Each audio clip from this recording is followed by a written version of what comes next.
பல்வேறு சுவாரஸ்யமான செய்திகளுடன் இறுதி தீர்ப்பு மாத இதழ் தற்போது கடைகளில். தமிழ்நாடு அரசு ரேஷன் கடை பணியாளர் சங்கத்தினுடைய மாநில பொதுச் செயலாளர், என் பெயர் பா. தினேஷ்குமார். இந்த செய்தியாளர் அனைவரையும் சந்திக்கிறது நோக்கம் என்ன அப்படின்னா, தமிழகம் முழுவதும் ஏழை மக்களுடைய பசிப்பினியை போக்கி வரும் ரேஷன் கடை பணியாளருடைய கோரிக்கை நிறைவேற்றாமல் உள்ளது. கடந்த எதிர்கட்சியாக இருக்கும் பொழுது திமுக தேர்தல் வாக்குறுதி அளித்தது. அதில் 236வது தேர்தல் வாக்குறுதியாக தமிழகம் முழுவதும் உள்ள ரேஷன் கடைகளை, பல்வேறு துறையின் கீழ் இயங்கக்கூடிய ரேஷன் கடைகளை ஒரு துறையாக கொண்டு வருவோம் என சொன்னார்கள், அறிவித்தார்கள். இன்று வரை தேர்தல் வாக்குறுதியை திமுக அரசு நிறைவேற்றவில்லை. அதனை நிறைவேற்ற வேண்டும். கடந்த காலங்களில் அனைத்து தொழிற்சங்கங்களும் பல போராட்டங்களை நடத்தியது. அப்போதெல்லாம் பணியாளர்களுக்கு ஆதரவாக இருந்துவிட்டு 4.5 வருட காலமாகியும் சொல்லாததை செய்யும் முதல்வர் சொன்னதை ஏன் செய்யவில்லை என்பதுதான் எங்களுடைய கேள்வியாக உள்ளது. தமிழகம் முழுவதும் அரசினுடைய திட்டங்களை மக்களுக்கு சிந்தாமல் சிதறாமல் கொண்டு சேர்க்கின்றனர் ரேஷன் கடை பணியாளர்கள். ஆனால் அவர்களது கோரிக்கையில் எந்த விதமான முன்னேற்றமும் இல்லை என்பது எங்களுக்கு மிகுந்த வேதனைக்குரிய செயலாக உள்ளது. அது மட்டுமின்றி தமிழகம் முழுவதும் POS கருவியுடன் ப்ளூடூத் இடைத்தரகரோடு இணைந்ததுனால பொதுமக்கள் மிகுந்த சிரமத்தோடு பொருட்களை பெற்று செல்கின்றனர். ஒரு பொருளுக்கு பொருட்களை விநியோகிப்பதற்கு குறைந்தது 15 நிமிடம் ஆகிறது. இதனையும் கண்டுகொள்ளவில்லை. எங்களுக்கு எவ்வாறு பொருட்கள் நாங்கள் பொதுமக்களுக்கு விற்பனை செய்கிறோமோ, அதாவது 1 கிராம் கூட குறைவில்லாமல் நாங்கள் பொதுமக்களுக்கு கொடுத்து வருகிறோம். ஆனால் எங்களுக்கு கிடையில் இருந்து வரக்கூடிய பொருட்களையும் POS-இல் எப்படி நாங்கள் விற்பனையை பண்ணுகிறோமோ அதே போல் உள்வரவையும் ஏற்றி கொடுக்க வேண்டும். நுகர்பொருள் வாணிப கழகத்தில் இருந்து எடை குறைவின்றி ரேஷன் கடைகளுக்கு வருவதை எண்ட் டு எண்ட் கணினி மயம் என்கிறார்கள். எண்டில் மட்டும் கணினி மயத்தை வைத்துக் கொண்டு ஆரம்பத்தில் கணினி மயத்தை வைக்கவில்லை. இது ஒரு குறைபாடாக உள்ளது. இதனால் பொதுமக்கள் மிகுந்த சிரமப்படுகிறார்கள். கேட்டால் இது மத்திய அரசு திட்டம் என்கிறார்கள். மற்ற விஷயத்தில் எல்லாம் கவனம் செலுத்தி பொதுமக்களுடைய, ஏழை எளிய மக்களுடைய உணவு பசியை தீர்க்கின்ற இந்த திட்டத்தில் அரசு கவனம் செலுத்த வேண்டும். தற்போது முதல்வர் மருந்தகம் ஆரம்பிக்கப்பட்டது.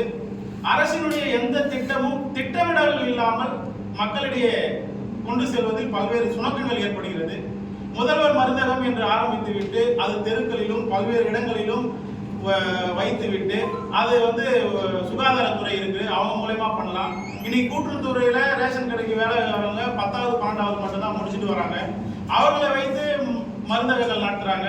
அதுல மருந்தகங்கள்ல விற்பனை குறையும் போது ஒரு நாளைக்கு 100 ரூபாய்க்கு பில் போடணும், 200 ரூபாய்க்கு பில் போடணும்னு சொல்லி பணியாளர்களை ரொம்ப துன்பப்படுத்துறாங்க. இந்த மாதிரி முதல்வர் மருந்தகத்துக்கு தனியா ஒரு துறை இருக்கும்போது கூட்டுறவுத்துறைக்கு ஏன் வழங்குறாங்கன்னு தெரியல. இது மட்டும் இல்ல, தோட்டக்கலைத்துறை இருக்கு, ஆனா பண்ணை பசுமை காய்கறி கடை ரேஷன் கடைக்காரர் நடத்துறாங்க. சமூக நலத்துறை இருக்கு, ஆனா காலை உணவு திட்டத்தை ரேஷன் கடைக்காரர் நடத்துறாங்க. வேளாண்மை துறை இருக்கு, ஆனா வேளாண்மைக்கு உண்டான அனைத்தையும் கூட்டுறவுத்துறை தான் பாக்குறாங்க. இப்படி பல்வேறு விதமான விஷயங்களையும் கூட்டுறவுத்துறை தான் நடத்திட்டு வருது. அடுத்தது தற்போது முதலமைச்சருடைய மனதிற்கு ஏற்ற திட்டமான தாய்மானவர் திட்டம். இந்த தாய்மானவர் திட்டம் எதற்காக கொண்டு வரப்பட்டது அப்படின்னா, வயசானவங்களுக்கு வீடு தேடி ரேஷன் பொருளை கொடுக்கிறோம். ஏற்கனவே அதாவது யார் அவங்க ரெஃபரன்ஸ் பண்றாங்களோ அவங்களுக்கு அங்கீகார சான்று பெற்று பொருட்கள் வழங்கப்பட்டது. அதுல ஏற்கனவே பிராக்சி பில், அதாவது கைரேகை விழாதவங்களுக்கு பிராக்சி பில் போட்டோம். அந்த பிராக்சி பில்லே இருக்கக்கூடாதுன்னு சொல்லிட்டு அதுக்கப்புறம் நெட்ல தனியா ஒரு இதெல்லாம் வசதி எல்லாம் பண்ணாங்க. அப்படி இருக்கும்போது தாய்மானவர் திட்டத்துக்கு வீடு தேடி எடுத்து போய் கொடுக்க வேண்டிய அவசியம் என்ன? யார் விரும்புறாங்களோ, ஏன்னா எவ்வளவு 70 வயசுன்னு இல்லை, குறைந்த வயது இருக்கிறவங்களும் கூட பொருட்கள் தரணும்னா அவங்களுக்கு ஏதாவது இப்ப எப்படி நம்ம கேஸ் புக் பண்றோமோ அந்த மாதிரி புக்கிங் செய்து கொடுக்கலாம். ஆனா இப்ப நாங்க வீடு வீடா போறதுனால அந்த ஒரு நாள் கடையை நாங்க மூடிட்டு தான் நாங்க வீடு வீடா செல்ல வேண்டிய சூழல் இருக்கு. இதெல்லாம் அரசு கவனத்துல எடுத்துக்கணும். இதெல்லாம் செம்மையா எப்படி பண்ணலாம் அப்படின்னா, இப்ப எல்லாருடைய மொபைல் எண்ணும் அதுல இணைச்சிருக்காங்க. எல்லாமே OTP எல்லா மொபைல்லையுமே இருக்கு. அப்படி யார் பொருள் வாங்க வராங்களோ அவங்க எண்ணுக்கு OTP அமைச்சு கூட இந்த திட்டத்தை மேலும் சிறப்பா செய்ய முடியும். அரசு எந்த திட்டத்தை சொன்னாலும் கூட்டுறவுத்துறை உயர் அதிகாரிகள் எதுவுமே அதுல இருக்கிற குறைபாடுகளை பார்க்கறது இல்லை. ஆனா உடனடியா இதை செய்யணும் கீழ்மட்ட அதிகாரிகளையும் துன்புறுத்தி பணியாளர்கள் மிகுந்த சிரமத்துக்கு ஒர்க் பண்றாங்க. இந்த தாய்மானவர் திட்டத்துல மாற்றுத்திறனாளி பணியாளர் இருக்காங்க, கர்ப்பிணி பணியாளர் இருக்காங்க, எவ்வளோ பிபி பேஷண்ட் அவங்களாம் கூட நம்ம ரேஷன் கடையில வந்து வீடு வீடா கொண்டு சேர்க்கறதுல மிகுந்த சிரமம் இருக்குது. அதனால அரசு யாருக்கு வேணுமோ அவங்க வந்து புக் பண்ணாவே யூனிவர்சலா இந்த பொருள் எல்லாருக்கும் கிடைக்கிற மாதிரி வழிவகை செய்யணும். அதே போல பகுதி நேர கடைகளுக்கும் முழு நேர கடைகளுக்கும் ஒரே மிஷினை வைக்கிறாங்க. இந்த பிஓஎஸ் கருவி பல இடங்கள்ல சர்வர் கோளாறு ஏற்படுது. ஒரே கடைக்கு 2 மிஷின், கடைகளுக்கு தனித்தனியா வந்து மிஷினை கொடுக்கணும். அதே போல இந்த ஒயாசிஸ் நிறுவனம் அந்த மென்பொருளை வந்து கொஞ்சம் வேகமா இது இருக்கிறதுக்கு உண்டான வேலைகளை பார்க்கணும்னு இந்த நேரத்தில் கேட்டிருக்கோம். அதே போல கூட்டுறவு சங்கங்களின் மாநில பதிவாளருடைய கட்டுப்பாட்டில் நாங்கள் இயங்குறோம். எங்களது கோரிக்கைகள் எல்லாமே கூட்டுறவு சங்கங்களின் மாநில பதிவாளருக்கு தெரிந்தாலும் அவ்வப்போது அதிகாரிகள் நாங்க வந்து ஒரு நல்ல நிலைமையில போயிட்டே இருக்கும்போது உடனடியா மாறிடுறாங்க. அதனால எங்கள் கோரிக்கையில வந்து சுணக்கம் ஏற்படுது, நிறைவேற்றுவதில் காலதாமதம் ஏற்படுது.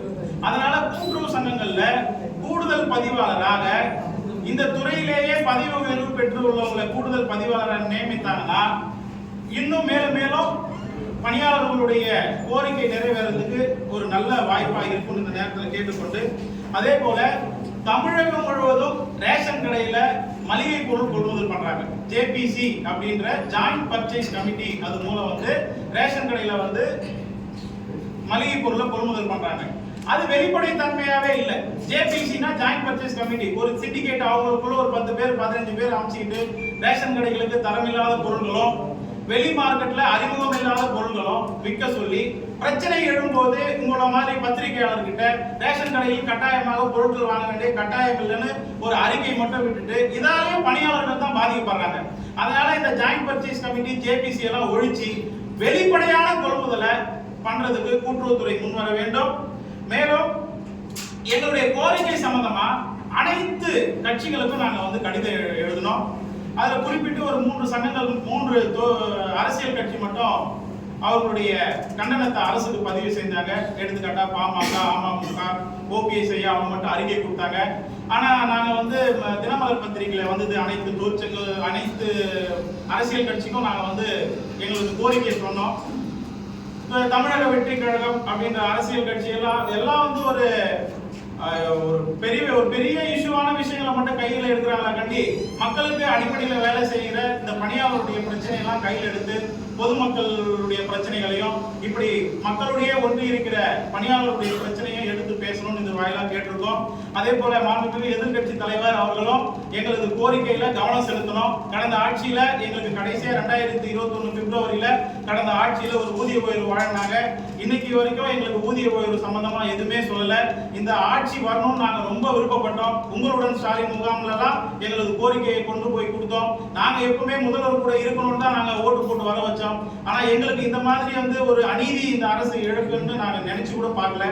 இனி வரும் ஒரு 6 மாத காலம் இருக்கு. தயவு செய்து மாண்புமிகு அமைச்சர் பெருமக்களும் முதல்வருடைய கவனத்துக்கு நேரடியாக கொண்டு சென்று எங்களது வாழ்வாதார கோரிக்கையான தனித்துறைய ஊதியத்தை கொடுக்கணும்னு இந்த பத்திரிகையாளர் சந்திப்பு வழங்க கேட்டுக்கொண்டு, தவறும் பட்சத்துல வருகின்ற 12/9/2025 அன்று எங்களது கோரிக்கை நிறைவேறும் வரை கூட்டுறவு சங்கங்களின் மாநில பதிவாளர் அலுவலகத்திலேயே காத்திருப்பு போராட்டம் நடைபெற வந்து எங்க சங்கம் வந்து முடிவு செய்துள்ளது.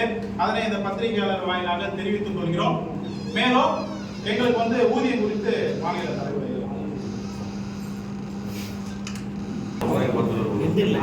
அனைவருக்கும் வணக்கம். எங்களுடைய வாழ்வாதார கோரிக்கையான ஊதியத்தை பெற வேண்டிய கட்டாய காலத்தில் இப்பொழுது இருக்கிறோம். ஏனென்றால் மாத ஊதியம் 50 ரூபாய் அளவில் வழங்கப்பட்டு இன்றைய தினம் தொகுப்பூதியம் ஒரு வருடத்துக்கு 6,280 என்ற நிலையில் ஒரு வருடம் முடிந்தபின் 12,300 ரூபாய் ஊதியம் பெறுகிற பணியாளர் என்ற நிலையில் பணிபுரிந்து வருகிறார். அவருடைய அந்த ஊதியமானது அவருடைய வாழ்க்கை தரத்துக்கோ வாழ்க்கை வாழ்வதற்கோ வாழ்வாதாரத்தை பெருக்குவதற்கோ இல்லை என்பதை தெரிவித்து எங்களுக்கு உடனடியாக ஊதியம் வழங்க வேண்டும் என்ற கோரிக்கையின் அடிப்படையிலே ஊதியம் வழங்குவதற்கு காலக்கெடு எதுவும் அரசாங்கம் நிர்ணயிப்பதில்லை. 3 வருடத்துக்கு ஒரு முறையோ 1 வருடத்துக்கு ஒரு முறையோ 5 வருடத்துக்கு ஒரு முறையோ அரசாங்கம் காலக்கெடு நிர்ணயம் பண்ணவில்லை. இப்பொழுது ஊதியம் அறிவித்து சுமார் 4 ஆண்டுகள் முடிந்துவிட்டது.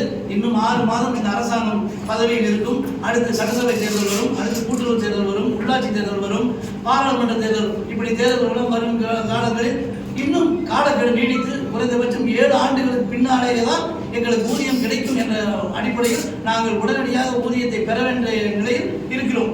எங்களுக்கு பணியாளர் ஊதியம் குறித்து நாங்கள் என்ன கேட்கிறோம்னா, எங்களை 8வது ஊதிய கமிஷன்ல சேரு, இல்லைன்னா கூட்டுறவு சங்க பணியாளர் கொடுக்குற மாதிரி டோல் 3 செட்டில்மெண்ட் போட்டு கொடு, இல்லை டிஎன்சிசி இணையான சம்பளத்தை எங்களுக்கு கொடுக்கணும்னு கேட்குறோம்.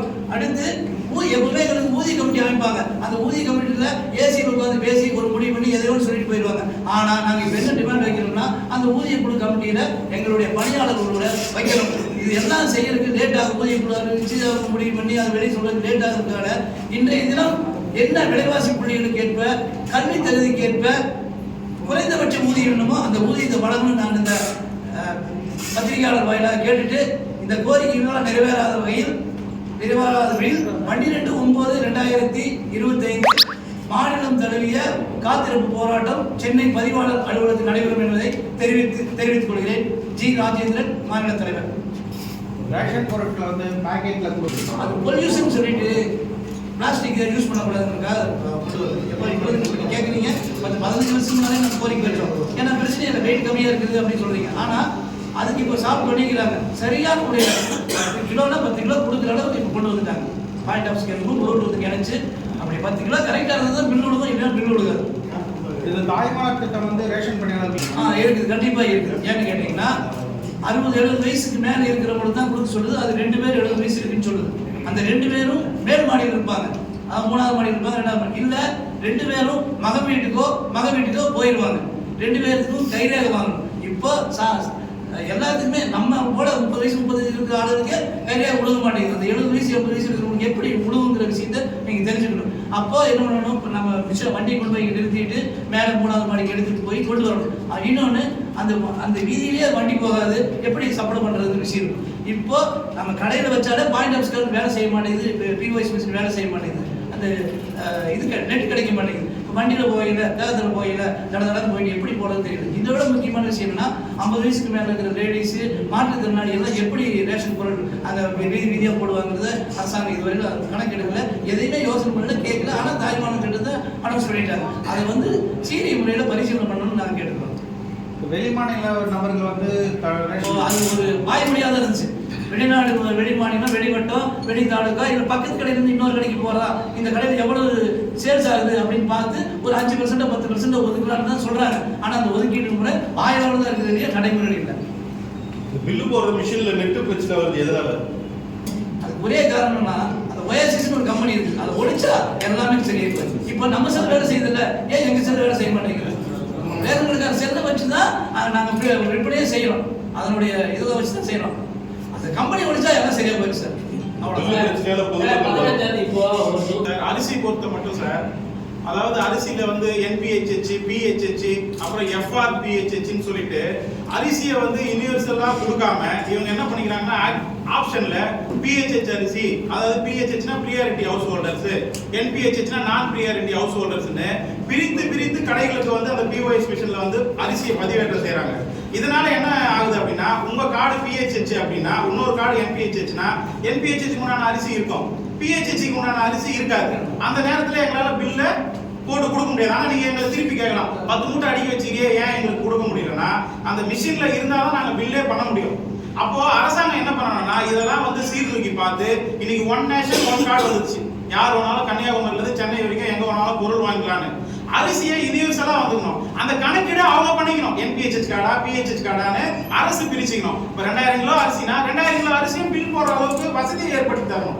PHH, NPHH, PHH, AAOI, PHH, அதே போல NPHHல போலீஸ் கார்டு, இப்படி எங்களுக்கு 10 விதமான பதிவேட்டில் இருக்கு. இப்போ வந்து AAOI 35 கிலோ அரிசி கொடுக்கணும். இப்போ வெளியூர்ல இருந்து அவர் இங்க வந்துருப்பாரு, அவர் 35 கிலோ அரிசி என்னால கொடுக்க முடியாது.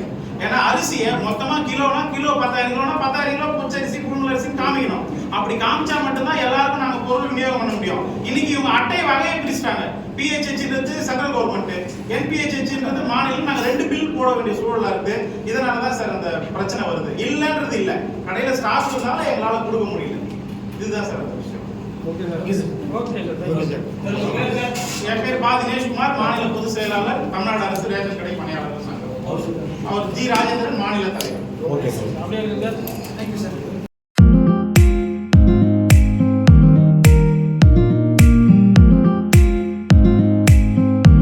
பல்வேறு சுவாரஸ்யமான செய்திகளுடன் இறுதி தீர்ப்பு மாத இதழ் தற்போது கடைகளில்.